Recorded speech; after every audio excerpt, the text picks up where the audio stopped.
Well, hello, everyone. Welcome to our next episode of the West is Best podcast. I am Megan Brittingham, your host. Joining me today is Marlena Greasy, the Western Region Director from Colorado. Yes, I'm right here. And we have Josie Evenson. She is the Richland County 4-H educator with Montana State University Extension. Welcome, Josie. Hi, thanks for having me today. I'm very excited to be a part of the West is Best podcast. So first of all, I have to tell you that Josie attended her first national conference way back in 2021. And she had the misfortune of sitting with me where I helped her with all of the questions of the game that they were playing. And I don't even know what you won. Did you win? You won something. I did. I won a notebook. Actually, I still have it. It's right here. Oh, that's lovely. Yeah, and I think some candy, and it was great. It was great. Yeah. We absolutely, the Western region was well represented, and we embarrassed poor Josie at her first national conference because it wasn't like you had the powerhouse of our regional directors were sitting at your table giving you the answers. So that is how I met Josie, and we talked a little bit about today's topic, which is the significance of 4-H involvement on the coping skills development in youth. That's a mouthful, Josie, but this was actually your master's thesis? Yeah. Yep, I completed graduate school in actually the middle of COVID. And so this was my research project. And so, I'm really excited about it. I'm still trying to implement changes into programming. But as you know, everything takes time. So I'm just really excited to share what I did find and also share some implications for moving forward. I am excited about this. I just said, so my next question was, how relative to COVID was this? Because when I was doing my homework on this, I was fascinated because it is so COVID relevant, but you just said that it wasn't actually, it was finishing completion during COVID. Yes. So how I collected data was through youth who were at our state 4-H event. We call it Montana 4-H Congress. And so that's an event that is open to our teens, age 4-H, age 13 and up. And so it was the summer of 2019 when I interviewed them. So the data is actually pre-COVID. But as we start talking about the results, I think there are definitely things that do apply to what happened with COVID and the things we are still dealing with. So the data is pre-COVID, but I think there's implications for post-COVID. I absolutely agree. It is extremely relevant. And that's why it prompted me to wonder where in the pandemic timeline of things this happened. How did you, before we get into too much stuff, how did you come up with this topic? How did you decide that this was an area worth exploring? Yeah, so I grew up in 4-H. My mom was in 4-H her whole life, and I guess I never put two and two together. I always attributed my success to 4-H as being able to speak publicly and all the life skills I gained, of course. But as I became an agent, stuff became more relevant to me as I started thinking about the youth. And, we always have that one or two or whatever it is, kids at the county fair who, they go into the sale ring and they are just sobbing. They can't believe that they have put all this work in, spent all this time with these projects, and now they have to sell them. And so I was talking with a mom and she goes, I just don't think my son is ever going to do this again. And I said, well, here's the thing. I said, we have these caring adults in 4-H who are going to to work with your kid and explain that, you know, this is part of the life cycle and that there's ways that we can cope with grief. And she, you know, I just kind of explained to her without really knowing much of this, but just kind of thinking about the essential elements as I visited with her. I said, I think it'll be fine. And lo and behold, that her son completed his project that year and went on to do the project through the rest of his 4-H tenure. And so as I started thinking about that, I'm also pretty interested in mental health, and I do a lot of suicide prevention work here in my home county. And so kind of playing with the idea of putting those two things together, and just really thinking about, I think 4-H really helps with coping skills. And so that's what I wanted to explore. The question on the table, the question that you funneled and started with, in what significant ways do planned 4-H experiences affect 4-H members' coping skills? So that is the basic question of your research. And what did you hope to find? What were you expecting to find when you asked yourself that question?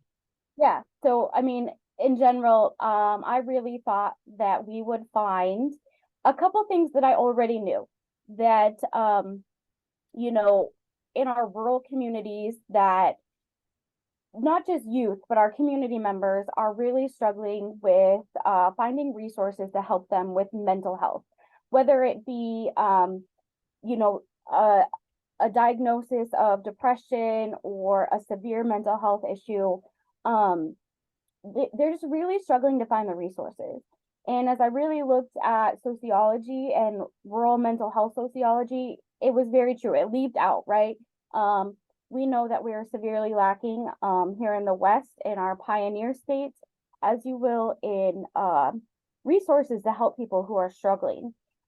We've come a long way, even since I started thinking about mental health, with some, you know, online platforms and some, you know, text platforms that help people who struggle with mental health, but not everybody is going to feel comfortable doing something like that, especially youth. And so I was just really hoping to find that 4-H, in addition to life skills, was helping these kids really deal with overall difficulties in their lives. Because even though these youth were 15 to 18 years old, they didn't necessarily think that, you know, talking about it, it wasn't a mental health issue. It was just a difficult time in their lives. And so, but when I started talking with them more in our interviews, things became very, very relevant, I guess, that they were using a lot of mental health terms and they didn't even know it. So that was my hope, is that we would find something that said, hey, 4-H is great for kids. And here's another reason why. We already know it's so great for other reasons. And then as we think about, you know, how does it affect beyond our traditional 4-H setting? I really wanted to find a way to expand it into, you know, after school programs in the classroom and stuff like that, because the more we can reach these kids, if they are having a crisis in their life, or if they do have a mental health issue that they're dealing with, maybe 4-H can be a catalyst to help get them through those challenges. You triggered 87 million different thoughts in my head in that in that statement. Blah, blah, blah. So these young people that you conducted interviews with during Montana 4-H Congress, were these lifelong 4-H members? Were these career 4-H members? Had Yes. they all had to have a minimum number of years of involvement to be able to participate? Yeah, so I did set some youth parameters. At the time, I wanted them to be 14 to 8 years old physically. And so that kind of fell within the scope of the youth who were in attendance at the event. And I wanted them to have been currently enrolled in a 4-H program in the state, as well as the 5 previous years. And so some of them were lifetime members. Some of them had just that 5 to 6 years. But they had all had been in 4-H a long enough time, in my opinion, to really have some of these experiences that shaped maybe what we were talking about, looking at, to really gain an understanding of if they were gaining life skills, if they were gaining coping skills, if they were gaining both. And so I felt like with 5 or 6 years of experience, in the 4-H program, they would have had the opportunity to have been through some planned 4-H experiences. And I say planned because we all know that there are things that happen in 4-H that are not planned. They are those teachable moments, they're those life lessons that we learn along the way. And while those are important, it's kind of hard to ask about them and talk about them. And so I really went with planned experiences, which then led to, of course, the life lessons. So, and then for clarification, so this planned experiences would be 4-H camp, would be state 4-H Congress. It would be things that had some intentional opportunities associated to it.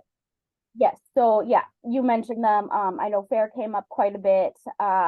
Camp, being a camp counselor, a lot of them too, because they were working with X and X project. It would turn into those life lessons, teachable moment things, but it was all because they were getting ready for a planned event. Gotcha. So it was not necessarily the social capital building on the way to with these events. It was intentional. It was planned 4-H experience. Before, I know I just keep saying the word before, the hypothesis before you started, we've kind of touched on that a little bit, but it really was to prove what you already knew. Yeah. Essentially. My hypothesis was that youth were gaining coping skills through their experiences. I wasn't exactly sure which ones. I had an idea as we think about, sorry, that is my insulin pump. I had an idea as far as which ones I thought, but I couldn't narrow it down. I also knew that we had youth who were using some non-productive coping skills or reference to other, or not dealing at all. But I was really interested into seeing, at when you were younger, what happened? How do you feel now? And so through those in-depth interviews, I was able to gain some of that insight as well. So the difference between productive and non-productive, can you give us examples of what productive coping skills are? Of course. So I kind of based my productive, non-productive, and reference to other, and then other, as we coded data based off of Dr. Freidenberg's definitions. And so productive coping is really doing something that benefits the individual as well as really helps you solve that problem. So they're really strategies that help you solve a problem, help the person remain optimistic or positive in a challenging situation. They may keep them healthy physically, relaxed. They're still wanting to engage in social occasions. And then non-productive would be really avoidance and a negative mindset, as we'll talk more, worrying and not doing anything about it. Reference to others is kind of the other category that she developed. And that's really in which you start employing other people to help you with the situation that you are in. And so she has, the three main themes, and then they're broken into 18 very specific subcategories under productive, non-productive, or reference to others. And so as I gathered my data, I started, coding them to how they met those 18 predetermined characteristics of her definitions. did you had referenced in some of your materials this PERMA theory, which is an acronym, and I was hoping that you could talk about that as well, because I think if I'm following correctly, it relates to some of the coding components of productive and non-productive. Did I pick up on that properly? Yeah. So as I was doing research, looking for, my literature review, I came across the PERMA theory. And what I first loved about the PERMA theory is I was like, this is the essential elements. And so it's out there. Other people are talking about it. It's not just in, youth development that we're talking about this. And so the PERMA theory is an acronym, and it stands for positive emotions, engagement, positive relationships, meaning, and accomplishment. And so, like I said, if you relate that back to the essential elements, it's all there. If you look at, now even the thriving theory, once again, it's all there. And then as I started to compare them to her coping definitions, it all kind of aligned. And so really thinking about being positive, remaining optimistic, having impact on your personal relationships, being positive about them, and then engaging in situations that make you feel good, whether that be social, recreational, hobbies, what have you. And then your relationships, this kind of really ties back to that reference to others, and does become a catalyst for some of our productive coping, as far as sometimes you need a team to work through the problem. And then meaning really is about, setting goals, reaching goals, and as well as meaning for yourself, purpose for yourself in life. And so we actually know that if you feel that you are important, that you mean something to somebody else or to your community, it actually decreases the mortality rate and risks. And so that really ties into the mental health about, suicide, depression. It also helps with our overall health. And so it's very important piece. And then accomplishment, right, is working by yourself or with others to retrospectively feel that you've accomplished something short-term or long-term. And so it's all very tied together. I had a hard time being a grad student trying to decide I should use this versus this. And so I kind of combined them all together, and I said, look, there's this whole cohesive piece. It all works. We're all talking about the same thing. But now we need to put some data behind it. Yeah, so everything you've just said described the essential elements pretty much to a T. So I'm fascinated that it's all right there in other formats and other institutions and other studies, research, and it's all coming back to here's the basics that we're all operating from. And I think a lot about, so here's a little sideways conversation, because that's what I do. I couldn't help but read these things. If you recall, many years ago, there was Dr. Chris had put together kind of the initial slideshow or the initial research study of the essential elements. And it reminded me of the slides of what happens when youth needs are met in a positive way? What happens when youth needs are met in a negative way? What happens when youth needs go unmet? And that was the one that kept jumping out at me is here it comes up again, is if we do not address positive relationships, engagement, meaning accomplishment, then clearly we're missing the boat. And these things are going to happen regardless. It's just going to look very different than it would if they were met in a positive manner. Excited. Okay. Oh, I love it when a plan comes together. So now fast forward, what were the results? So how many kids did you talk to? Because you also, I guess we didn't talk about this, you also spoke with adults, whether they were caring adult volunteers or they were 4-H professionals or staff.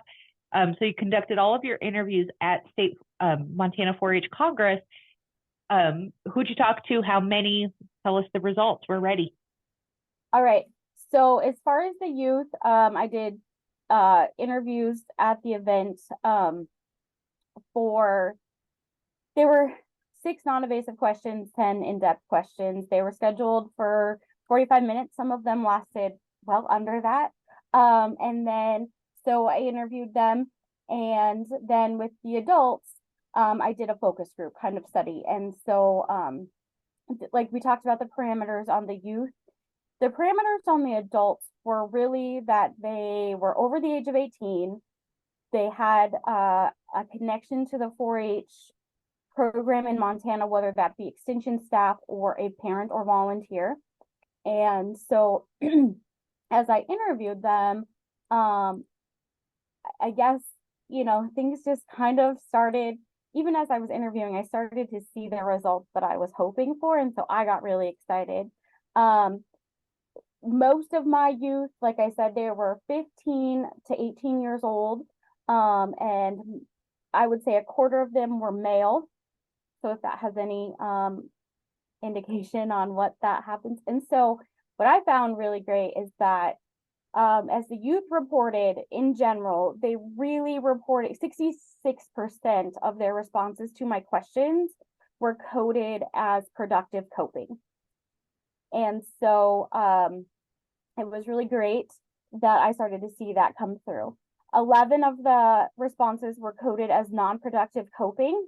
But as we talk more, you'll find that they started with non-productive coping. And then as they started working through the situation, they would transition into a productive coping skill. 12% of the responses were coded as reference to others. So really having somebody in their corner helping them with the current situation.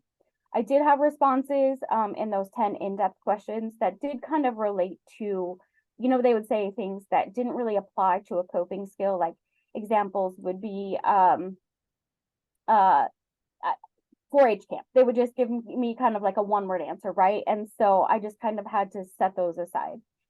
But as we broke down productive coping, the most reported productive coping skill of those 8, so let me back up too.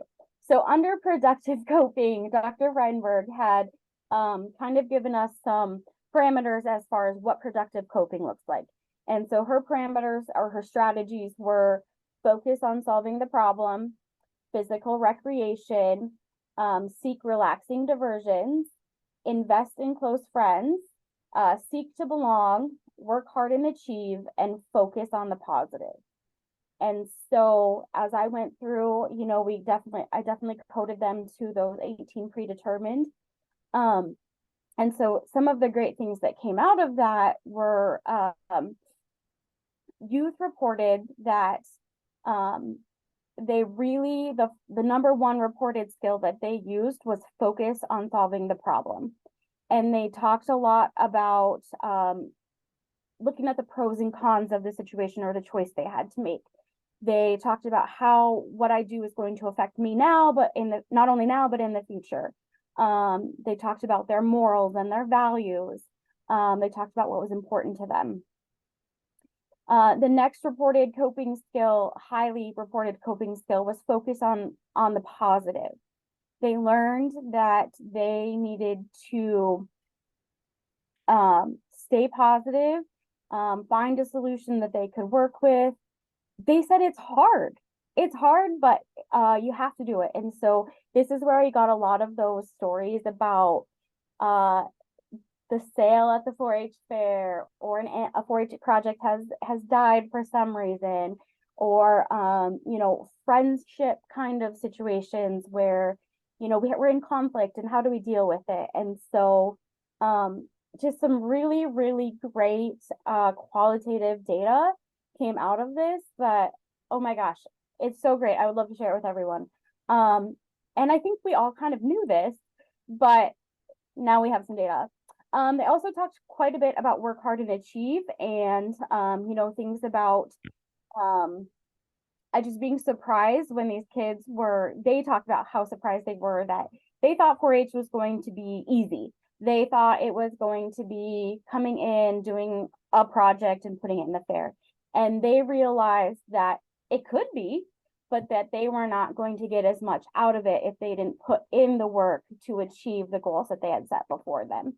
And so they talked about dedication and being really dedicated to accomplishing their goals. A lot of them talked too about really the friendships that you make through 4-H, whether that be in your club, your community, state, or nationwide events, and how those relationships stay with you forever. They talked a lot about how, yeah, they have friends at school, but they may not be the friends that they would really trust in a difficult situation or go to in a difficult situation. And a lot of it came back to the fact that these people that they were meeting through 4-H had more in common with them, and that they had the same morals and values as them. As we talk about seek to belong, the next kind of coping skill that was reported, and these are in order of the how they reported them. They said that even though they talked a lot about statewide events at this point, you know, when we were kind of talking about this, they said, even though we're all from, say, Montana, because those are the kids I was interviewing, they said, we all come from different places. We all have different experiences. But when we come to these events, we make these genuine connections, and people come together and we do things together. We work as a team. There's not a lot of conflict. And so it really felt to them that 4-H was a place they belonged, and they felt that way because of the other kids and adults in the organization. Seek relaxing diversions was also mentioned from time to time, and these are your very generic basic coping skills that I think we hear a lot about, as far as read a book, listen to music, go watch TV, just that little diversion to maybe like take you away from the stress or the challenge for a little bit, and then go back to it and really think about what happens next. Of course, then physical recreation, we have a lot of these kids were involved with sports. And so they did get stress relief, essentially, by going to the gym, going for a walk, playing sports. And so, I mean, that's kind of the big piece, is that 66% of these kids are saying, hey, I learned a lot of this through 4-H, and I'm using them to keep myself mentally and physically healthy. What I think was interesting is that when I looked at the adults, 58% of their responses were coded as productive coping. And so these adults may have been in 4-H themselves, but some of them were not. And so they are witnessing what the kids are reporting. They are seeing, hey, my kid was struggling with this problem, and 4-H helped in this way. Of course, like I said, we definitely had some non-productive coping reported, as well as reference to others. And so, as just to touch on that, non-productive coping were things like worry, wishful thinking, not deal with it or not cope at all, ignore the problem, tension reduction. So those would be things like alcohol, drug, tobacco, and then keep to yourself, kind of isolate yourself, and then blame yourself. So self-blame. As kids reported, 11% of the responses were coded as non-productive, but like I mentioned, a lot of them would start in a non-productive response, and then they would say, you know what, I had to change my mindset. I had to change something. And so one of my questions was, tell me about your best 4-H experience and tell me about your worst 4-H experience. Now tell me about them retrospectively. So tell me what happened in the moment. Tell me how you feel now. And what's so amazing to me is that they started saying things like, my best 4-H experience was when this horrible thing happened. And then I learned after the fact that I learned so much from the experience, and I gained so many friends, and these people congratulated me on not giving up. And so, gosh, I just loved it. I just loved hearing that everything that we're trying to get them to come to with 4-H was taking place. And so we had some non-productive coping skills. Probably the most predominant non-productive coping skill was worry. They'd worry a lot about what was going to happen or what was happening, and then they'd transition and kind of make this thing that was so horrible in the moment a really positive experience for them in the end. As far as reference to others, there's kind of 4 coping skills individually there. And so that would be in general seek social support. So they did talk a lot about their 4-H leaders, their extension agents, their parents. And then they also talked a lot about social action, which is really about finding a group of people that you align with to work on big issues. And so dealing with nationwide or statewide or countywide concerns, coming together to really tackle that problem together. And so, you know, there was some of that, of course, with like community service projects and being camp counselors a little bit and stuff like that. The other 2 are seek professional help. And so we did have some conversation about some of them had to seek law enforcement, veterinarians, extension professionals, people to kind of help them through different situations they were in.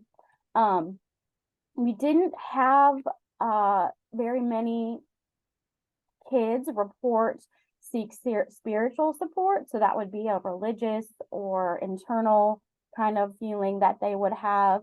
But we did have, you know, 1 response coded that way.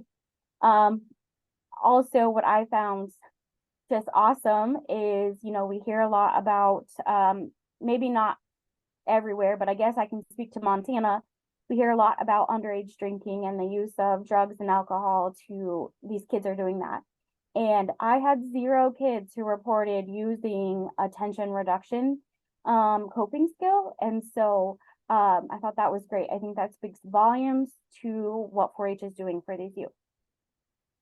I feel like I'm just talking a lot. And so I guess as we look at the adults, you know, so 58% of the adults responses were responded as productive coping. 5%, only 5% were coded as non-productive. And then they were higher here than the youth were. They reported 19% of their observation of these youth they were referencing others to help them solve their problem. And so once again, we just had a lot of great data, a lot of great qualitative data, that great stories of something that they had seen. Probably one of my favorite things that came out of there was that one of the parents really talked about, I think it was a parent, not an agent, talked about how at these events that these youth are attending, there's always some sort of dance, right? And she said, I work in the schools, and so when I go to school dances or I have to chaperone them, it's my turn. She goes, these kids aren't engaging.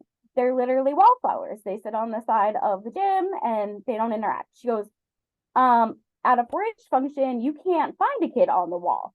You know, some other kid is coming out and bringing them into the circle, or if they are sitting on the side, a bunch of kids will go over and visit with them and not leave them to their own devices. And so she said it's so different from a public school setting that she is engaged with. So, you know, the way they reported was similar to the youth, but they really, really focused on their observations being focused on the positive, seek social support, and focus on solving the problem. And so there were some correlations between there were a lot actually, what they were witnessing and what the kids were reporting. So overall, it was that what I found is that 4-H definitely has a significant impact on the identification, development, and use of productive coping skills. Yes, we have some kids and adults who witness that kids start with non-productive, but by the end, they typically transition, or as they look on it retrospectively, realize that, you know, they turned it into a positive experience. Even though there was worry and frustration and sadness, it all became very positive in the end. And so, yeah, I mean, I could talk all day about kind of the stuff that I encountered. So this is the podcast that we didn't know we needed at this moment, Josie. When I was putting my thoughts together this morning and last night, it really leapt out to me that this confirms everything we knew. And what a great warm fuzzy that you have gifted all of us. And thank you so much for sharing, because I was nodding vigorously with you and cheerleading and clapping as I was reading things, because this is what we're all about. This is what is happening behind the scenes. This is the top secret intel that we're really here to work on. Yes, we want to help you do a lot of things as a young person. We want you to be the best livestock judger. We want you to have the grand champion lamb. We want all of those things for you. But at the end of the day, this stuff that you've just walked us through, that's really, really, really what we're here to do. And it makes me excited that our kids recognize that and see that. And with some, I'm sure, some conversation, they're able to come to that conclusion themselves. Because that's the struggle with our work, right? Is that it's not quantifiable in a way that other researchers value or see. We just have this conversation. I think so often the impacts of the work that we do are 20 or 10 or 15 years down the road, and they are there, but we don't get to see it. Yeah. And like I said, I could talk all day about this. And, one of the questions I asked was, how do you decide what you're going to do in a difficult situation? Like, how do you make a difficult decision? And the kids reported, directly, they said, well, through 4-H, I learned this, and this skill, and it's helped me in every situation in my life, that if I have a difficult decision to make, I know that this is what I need to do. And I directly learned those skills from 4-H. And so 62% of them said, I learned this skill specifically from 4-H.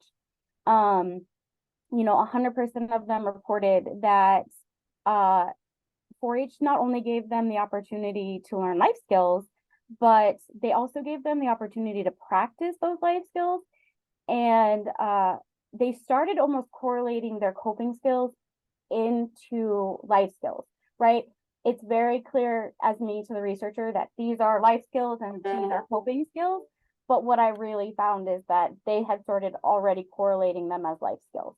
And so our coping skills as the same thing. And so, yeah, like I see you doing your happy dance on the screen. Like that's exactly how I felt. And to be honest, when I sat down for the first interview, I thought, oh no, what if my hypothesis is wrong and this is all a flop? And but as I was visiting with these kids and interviewing them, some of them were nervous. It was very clear, like I was going to be asking them these really scary questions. And then we got into the interview, they relaxed, and they just started telling me things that, they don't know me from Adam, right? Because I didn't interview any of my kids in my program. And they started telling me some really personal things, and one of the stories that really sticks out to me was that one of the teens had met a youth at a state 4-H event, and then she had become very, very depressed and sent a warning sign maybe of suicide.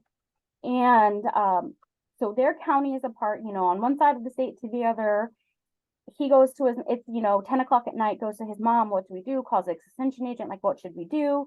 And ultimately, in the end, ends up saving a life because of a 4-H connection and what he has learned through 4-H about everybody's important. We value everybody. And he directly attributed most of what he learned about how to save that life to the 4-H program. That's really amazing. Yeah. Wow. Yeah. Life-changing for both of them. Yes. Right? So we had just talked about this, Ari. We had just talked about this this morning with one of our great community partners. And the conversation was about 4-H, the beauty of 4-H is that all of this positive youth development, all of these life skills, we're doing all of this, and we're doing it very quietly. We're doing it very unassuming. And she said, the fault of 4-H is that you don't you don't parade yourself enough. You do not celebrate what you do enough in the community. And part of it is, I think, too, that we're in a community and in these rural areas, there is something to be said for that's how it probably needs to come to these families. It needs to come to these communities quietly. It doesn't need to roll in loud and proud. And but that level of acceptance, like, nope, that's my friend. I'm worried about my friend. I want to do the right thing. That is so indicative of our world and where we live, is that it is very much associated to, like, nope, we're just going to take care of it. We don't have to make noise about it. We're just going to do it. And that confirms exactly what that conversation was this morning. Thank you. I think something that's really interesting to me is that we've been very focused in the last few years, well, really since COVID, on providing actual mental health, like training for kids, and not just in 4-H, but in some other organizations that I'm a part of. But these kids were learning that just organically in 4-H and not necessarily with a specific mental health training. Yeah. And I guess that's, kind of where my hypothesis, oh my gosh, if I could talk today, it's where my thoughts came from the beginning. But, they did reference a lot, like, we decided we were going to take the SEER project because I live on a ranch and not a big deal. And it was just what we did. But, at the end of the year, things were very different for me than it was on the ranch. And, they gave very specific examples of planned 4-H experiences that led to them learning how to develop and employ productive coping. They also talked a lot about in 4-H, we judge them, right? Meaning that they go to the fair or they go to fashion review or they go to a communications event, and we evaluate their work or their skill. And they said, we don't really get that anywhere else in our lives. Yes, at school we get grades, but they didn't attribute that as much as being evaluated by judges at a 4-H event. And they said that going into judging, they always hoped to place well, but they didn't always. And so they had to learn a lesson and a way to deal with that disappointment.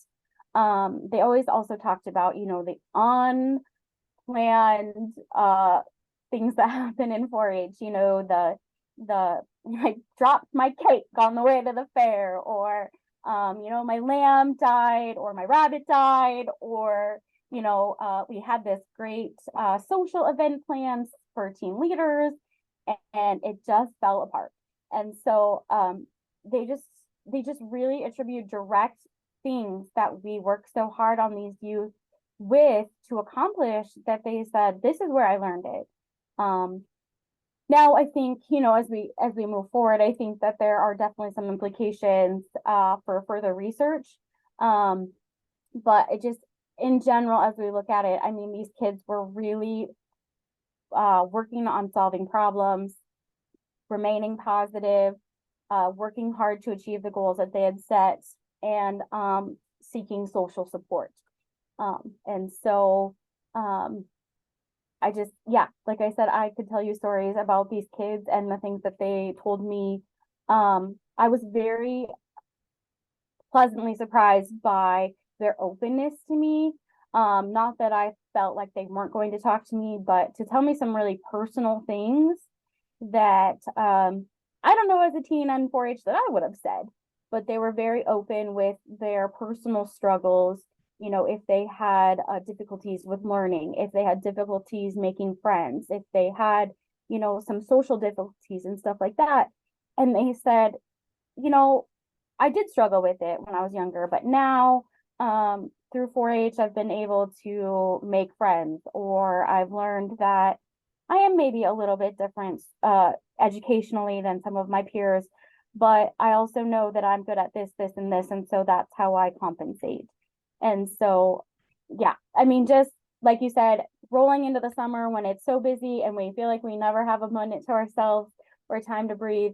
And for this to, it was a great reminder, even for me, that all those long days and nights and weekends are worth it because we are really helping these kids be the best they can for the future. Oh gosh, I just love it. I have to tell you, just on a personal level, I have been, I feel we just got back from our national spring board meeting for our national association, Marlena and I both. And so we dipped into Denver like at 3 o'clock or something last week. And since we landed, girl, I have been on the go and I've been on the move. And I feel like I have not had a chance to catch my personal breath, like do my own laundry, get my own haircut, like do those personal things, like get gas, those level of things. And I have to tell you, when I was reading your stuff, I was like, okay, this is as it should be. This is perfect because this is at the heart of all of this running around and the shenanigans that I'm doing. This is what we're here to do, is instill these kiddos with these skills that truly last a lifetime. And all of your research that you've done, yep, confirms that we're doing the right thing. And all of, just like you said, everything we're doing is so worth it. And, as I think about it too, it's not anything that I ask questions about. And so it would maybe be another research project to look at. But it was interesting to me how a lot of the adults would say things like, these kids cope better than us adults. But as that focus group really got into some really great discussion, it was like they're learning coping skills by being involved, right? They might not have been the best whatever coming into being a volunteer, and now they know that every kid is meaningful. Every kid is valued. They want every kid to feel valued, so they're also learning from the program. I think it kind of relates right back to that perma theory and the essential elements. Like, they know the kids need that, so then they need to develop the skills to give the kids that, and then they're taking it and implementing it in their family and in their work life. And there weren't questions that I asked, but I started to see connections happening that really made me think our volunteers are not lacking in this situation either. They, yes, are great witnesses to what the youth are doing, but as they engage, they're gaining skills either from the kids or from other volunteers or from the extension professionals. And so I would love to see some more research on that. And, we know that there's reasons why people volunteer, but I've never heard, oh, it helps my mental health. But I think that there is a piece there. And so, yeah. Yeah, I think you are informal. Here's Megan's 2 cents. I think you're onto something there. I think that I think of our shooting sports volunteers because they tend to be in Goshen County, Wyoming, they are the folks that you least expect to be 4-H volunteers because it's a lot of, predominantly men,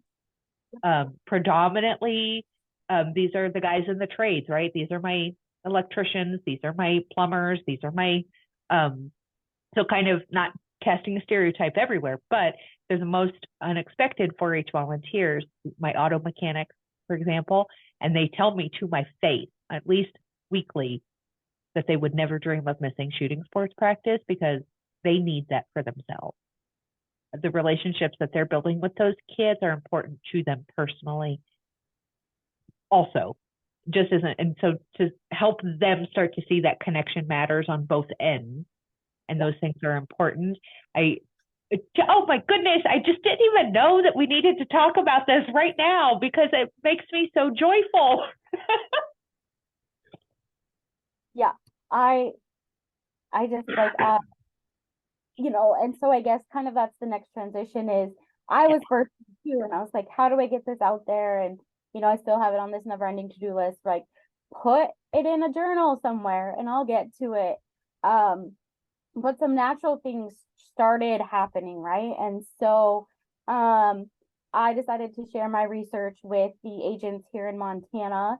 And at one of those presentations at the time, our foundation, our Montana 4-H Foundation director was like, oh my gosh, this is a huge marketing piece.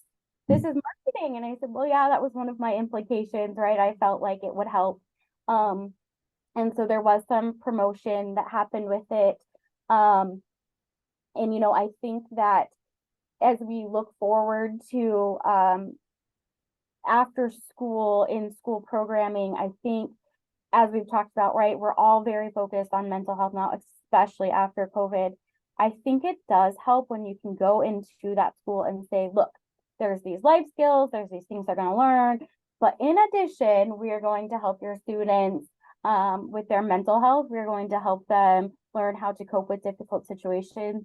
And I also think, too, that with that comes support from stakeholders. I mean, if we can say more than, hey, I mean, I'm in a pretty rural county in comparison to the rest of the nation.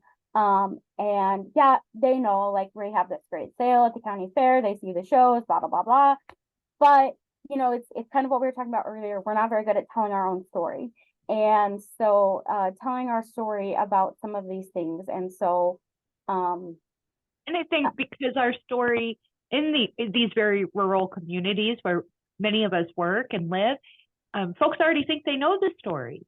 One of the greatest pieces of advice I had gotten from one of our sessions at the national conference, I think, had talked about if you're going into your stakeholder discussions or you're going in to your commissioners or your legislators, to start with what they know. And so what they know is 4-H, and they know the sale, and they know the clubs, and they know the service, and start to spin that ever so slightly and ever so slowly and help them contextualize, that's a word, but help them put those into a broader concept that we are working on coping skills, we are working on life skills, all through this pretty innocuous task of raising a steer or learning to judge something. It's happening even when we think it's not happening, it's happening. Yeah. And I guess it's kind of like a little side story too. So Montana State University Extension just did a statewide needs assessment. And it came out that the top, and I solely do 4-H. I have no other responsibility in extension. I don't do ag or family consumer sciences. And so the top need was career readiness. And I thought to myself, wait, hold on.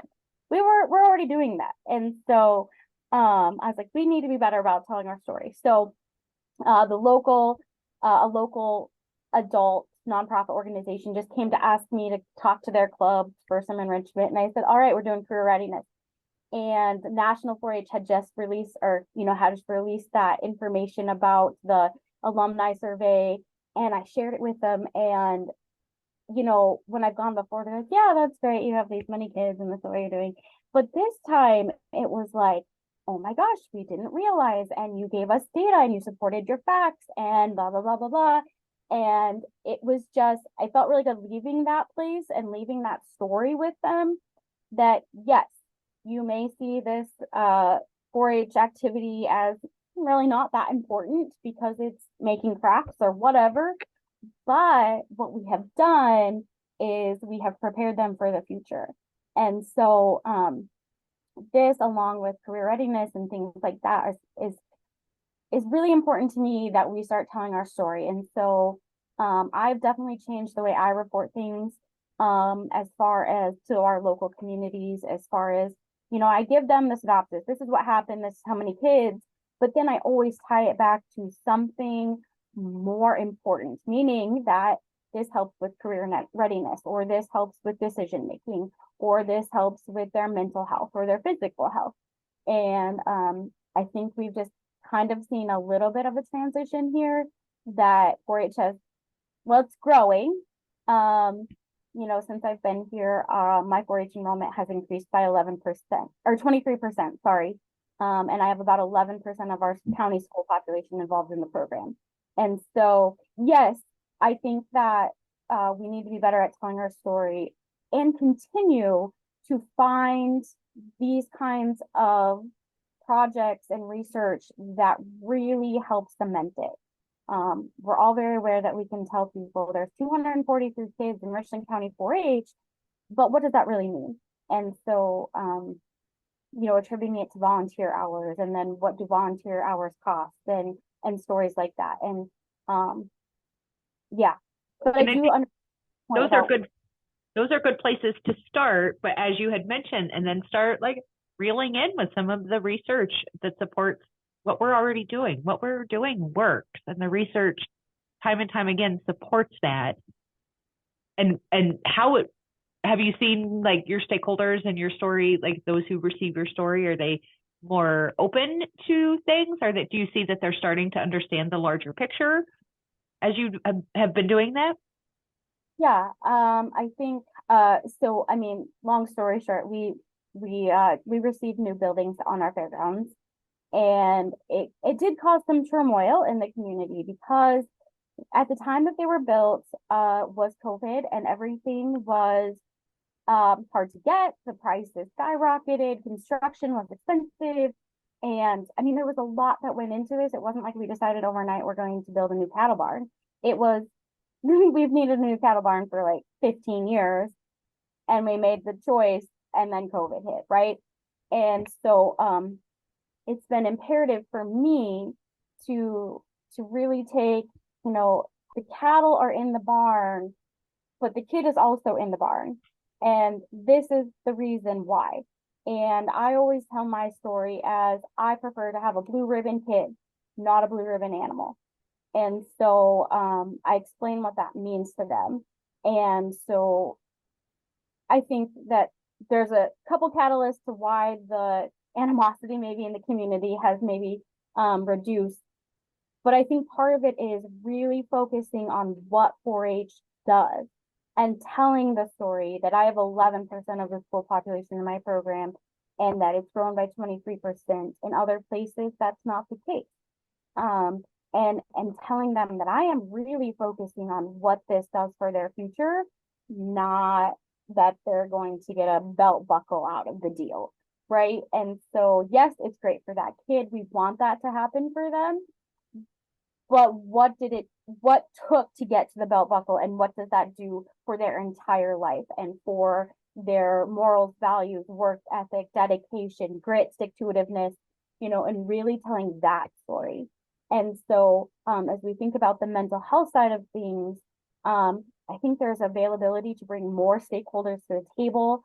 I think that there's more families to bring to the table where, my kid is really struggling with X, Y, and Z. And it's not really that they need to learn some life skills, it's maybe that they need some coping skills. And so really thinking about those things. Of course, I think we need to also think about a study that looks at 4-H versus non-4-H. As we think about that Tufts University study, how impactful that has been for all of 4-H, I think that something similar would need to take place. But I didn't have the capacity to do that. But yes, my final thoughts on the whole thing is that 4-H makes a positive impact on their coping skills.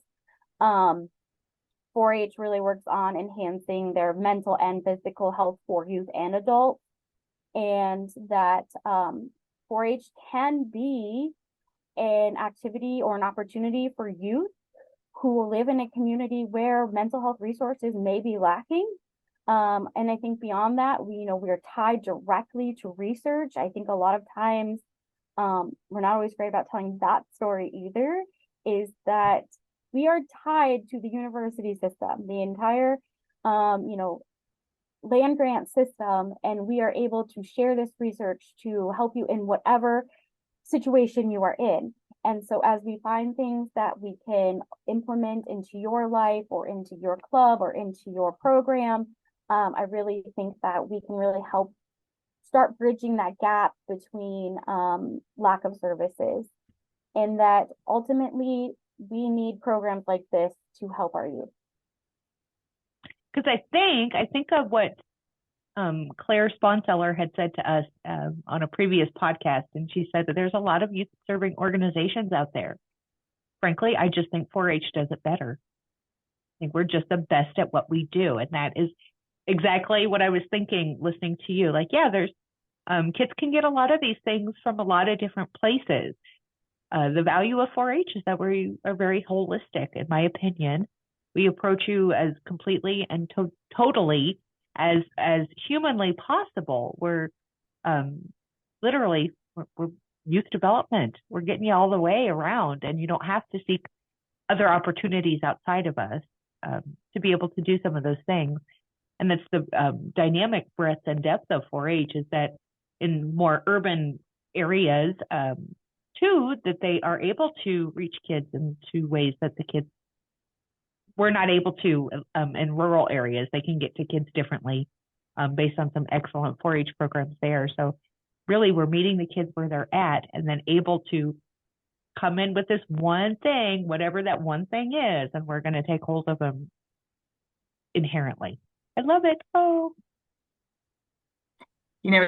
Even last week during the board meeting, I know it was said a couple of times that there are lots of organizations that do what we do, but we're the only one that's research-based. And I think the way that you have found, and we've found during this podcast, that all of this research and your research ties together with like the essential elements and the thriving model, just proves all of that as well. Yeah. I think that it confirms some of what we already knew. I think it gave us some new things to look at. I think that there are things still to come.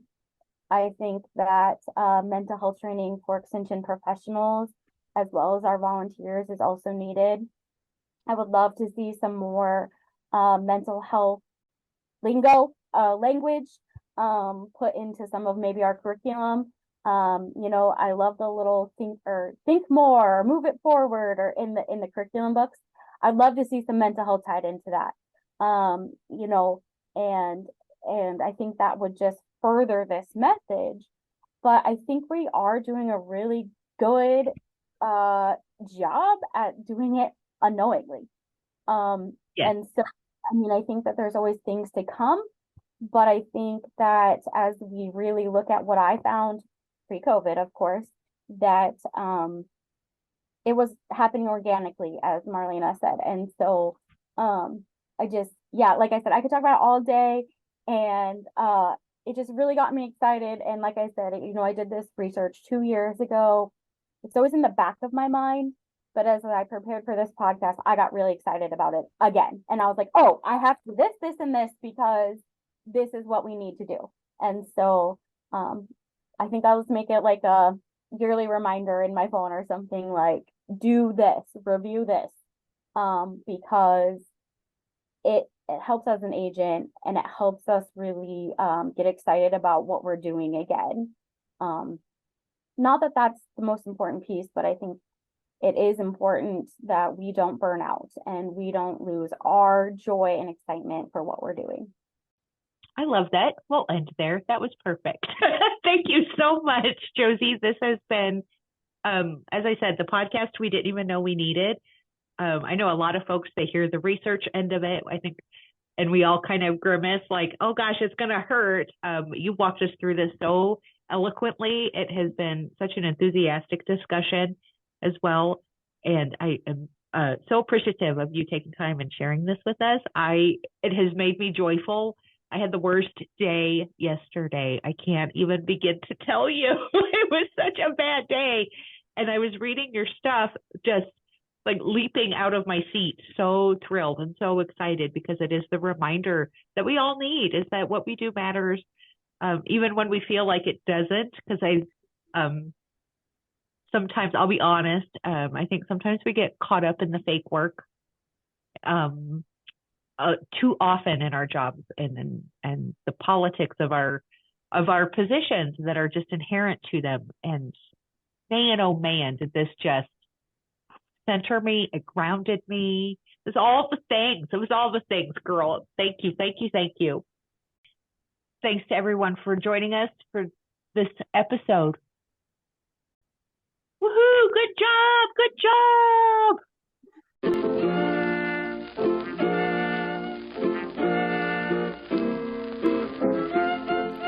This has been a production of the NAE 4-HYDP Western Region. The West is the best. Join us for our next episode.